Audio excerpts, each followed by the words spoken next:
الشيطان الرجيم بسم الله الرحمن الرحيم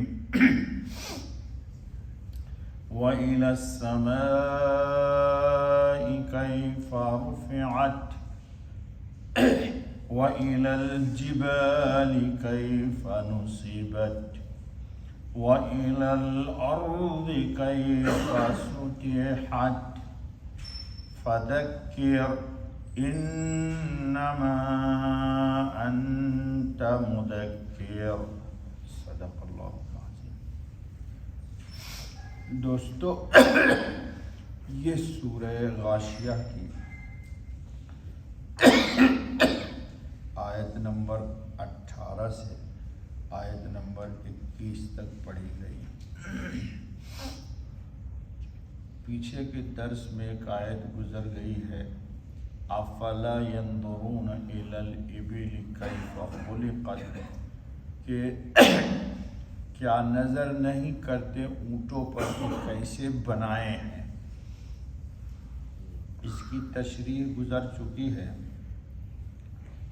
اونٹ اپنی تخلیق اور پیدائش کے اعتبار سے عظیم الجثہ اور عظیم اللہ پاک کی قدرت کا شاہکار ہے۔ ابل کی ایک تشریح تو وہ ہے کہ اونٹ ترجمہ کیا اس کا بزرگوں نے۔ ایک ترجمہ بعض لوگوں نے کہا کہ مراد ابل سے مراد ابر ہے، یعنی بادل۔ بادل کو بھی ابر کو بھی ابل کہتے ہیں کہ جو پانی سے بھرا ہوا ہو۔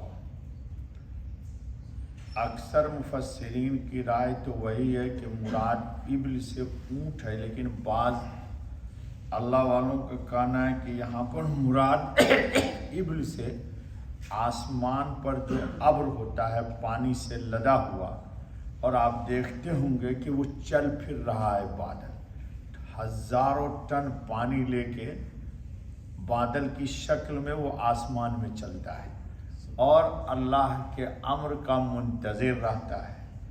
آپ اگر پانی لینا چاہیں ابر سے تو آپ پانی نہیں لے سکتے، جہاز اس سے گزرنا چاہے تو گزر جاتا ہے۔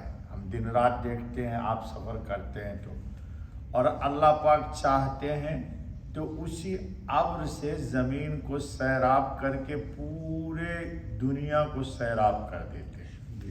تو مراد ابل سے اونٹ ہو یا بادل ہو، یہ دونوں اللہ کی قدرت کے شاہکار ہیں۔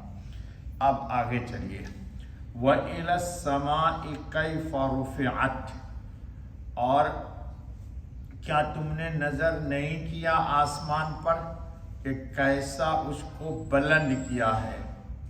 کیا مقصد؟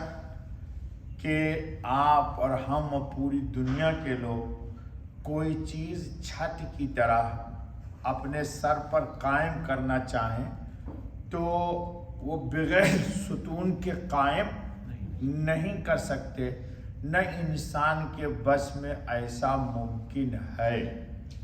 لیکن اللہ رب العزت کی کمال قدرت کو دیکھیے، بلکہ قرآن کریم نے اللہ پاک نے غور خوض کی جہاں دعوت دی ہے وہاں یہ بھی کہا ہے کہ آسمان کو اس نے رفع السماء بلا عمد، کہ بغیر کسی ستون کے اللہ رب العالمین نے آسمان کو پھیلا دیا، اور وہ آپ کے سر پہ بھی نہیں گرتا، چھت کا کام دے رہا ہے، اور اس کے لیے کوئی ستون کوئی دیوار درکار نہیں ہے۔ جی، تو یہ اللہ کی کمال قدرت کی دلیل ہے۔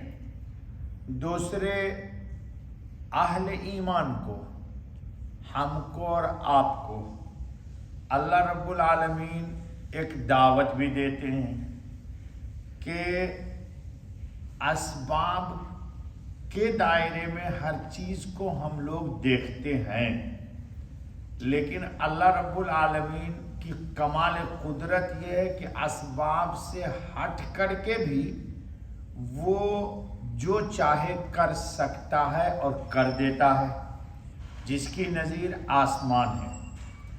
دنیا میں بے شمار مخلوقات ہیں جو آپ کی طرح کھیتی نہیں کرتی، نوکری نہیں کرتی، ملازمت نہیں کرتی، اور کھانے میں آپ سے زیادہ کھاتی ہے۔ جی ہاتھیوں کو دیکھیے کتنا کھاتی ہے، لیکن کتنے ایکڑ میں ہاتھی کو دیکھا ہے آپ نے کہ کوئی بڑا ہاتھی اس کا بہت سو کھیتی کر رہا ہے؟ جی بتائیے۔ مچھلیاں، جی کہتے بعض مچھلی ایک دن ان کی خوراک کئی ٹن ہے، بلکہ کئی 100 ٹن ہے۔ اب ان کو سمندر میں روزی کون پہنچاتا ہے؟ جی پرندے۔ یہ جو یہاں تو کم ہے، ہمارے ملکوں میں بہت ہے۔ جی ہمارے ملکوں میں بانس ایک چیز ہوتی ہے، شام کو ہمارے یہاں، میں گاؤں کا رہنے والا ہوں، پنڈ، ہزاروں کی تعداد میں پرندے شام کو بس بانس میں آتے اور اتنا شور مچاتے ہیں کہ پورے بستی کو اٹھا لیتے، اور فجر کی اذان سے پہلے وہ چہچہانا شروع کرتے ہیں تو مؤذن صاحب کو جگا دیتے ہیں۔ جی الارم کی ضرورت ہی نہیں ہے۔ تو یہ سارے پرندے صبح میں اپنے گھونسلوں سے خالی پیٹ نکلتے ہیں، اور شام کو جب واپس آتے ہیں تو سب کا پیٹ بھرا ہوا ہے۔ ہمارے حضرت خاتم النبیین علیہ الصلاۃ والتسلیم نے فرمایا کہ لو توکلتم علی اللہ حق توکلہ، جس طرح کہ اللہ پر بھروسہ کرنے کا حق ہے، ویسا اگر تم اللہ پر بھروسہ کرنے لگو تو لرزقکم کما یرزق الطیر، تو اللہ تم کو بھی اسی طرح کھلائے گا جس طرح پرندوں کو کھلاتا ہے، کہ صبح میں خالی پیٹ جاتا ہے اور شام کو پیٹ بھر کر کے آتا ہے۔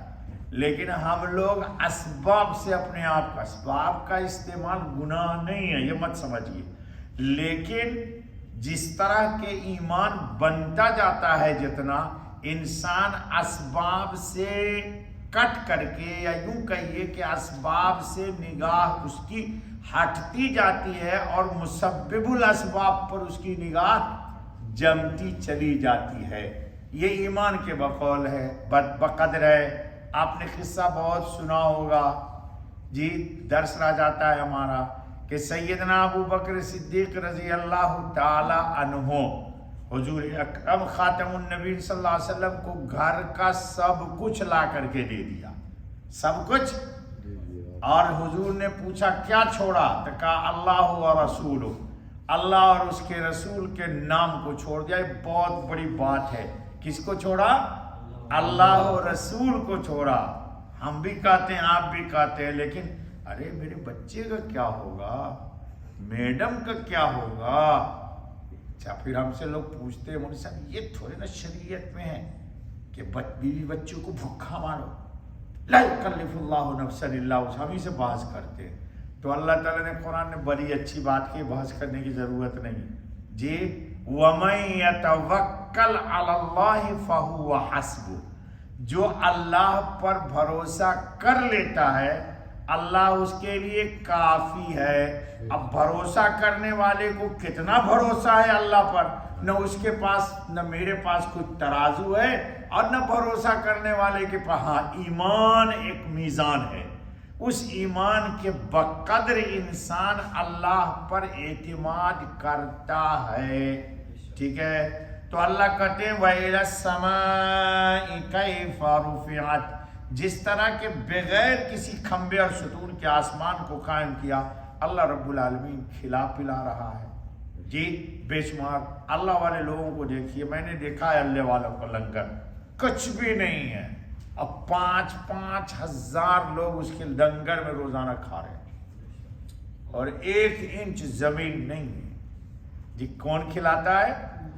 اللہ کھلاتا ہے۔ اصل میں آپ نے سوچ لیا ہے کہ نہیں بھائی بغیر ہم اس کے کھا ہی نہیں سکتے، تو اللہ نے بھی جوڑ دیا آپ کو اسی سے، لے تو کر محنت جی جی، کر محنت۔ وَإِلَى الْجِبَالِ كَيْفَ نُصِبَتْ، اور پہاڑوں پر نظر نہیں کیا کہ کیسے کھڑے کر دیے ہیں،